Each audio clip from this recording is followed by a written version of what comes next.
রংপুরের বাবুপাড়ায় LR express ট্রেনের বগি লাইনচ্যুত হয়েছে। এই ঘটনায় লালমনিরহাট এবং রংপুর রেল যোগাযোগ বন্ধ রয়েছে। আমরা সবশেষ তথ্য জানবো, ফখরুল শাহীন যুক্ত হয়েছেন।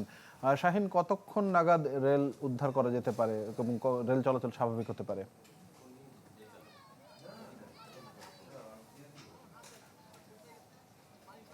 তানভীর, আমরা সর্বশেষ যে তথ্য পেয়েছি সেটি হচ্ছে যে এখনো অনেক সময় লাগতে পারে, এমনটি কিন্তু আমাদেরকে জানিয়েছেন। কারণ এখানে লালমনিরহাট থেকে পার্বতীপুরগামী যে এলআর এক্সপ্রেস সেটি লাইনচ্যুত হয়েছে, বগি লাইনচ্যুত হয়ে যাওয়ার পরে কিন্তু এখনো লাইনের উপরে বা লাইনচ্যুত অবস্থায় আছে। তো এটি আসলে উদ্ধারে এখন পর্যন্ত আসলে আমরা কোনো তৎপরতা দেখছি না, হয়তো অনেক সময় লেগে যেতে পারে। তো এর কারণে যেটি হয়েছে, রংপুর থেকে লালমনিরহাটের যে আন্তনগর ট্রেন সেটি কিন্তু চলাচল বলা যায় যে বন্ধ রয়েছে। নগদ নিয়ে এলো হার না মানা হার অফার।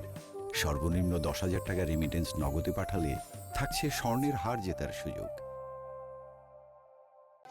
যদিও বাকি যে লাইনগুলো আছে এগুলো চালু রয়েছে, কিন্তু তারপরও এই দুর্ঘটনার কারণে আসলে বন্ধ রয়েছে। এবং আমরা শেষ পর্যন্ত যে খবর পেয়েছি সেটি হচ্ছে যে কোনো হতাহতের ঘটনা ঘটেনি বা কেউ আহত হয়নি যাত্রীরা। তো এই ছিল এখানকার সর্বশেষ। তানভীর। ফখরুল শাহীন, ধন্যবাদ আপনাকে। রংপুর থেকে যুক্ত হয়েছিলেন সহকর্মী ফখরুল শাহীন।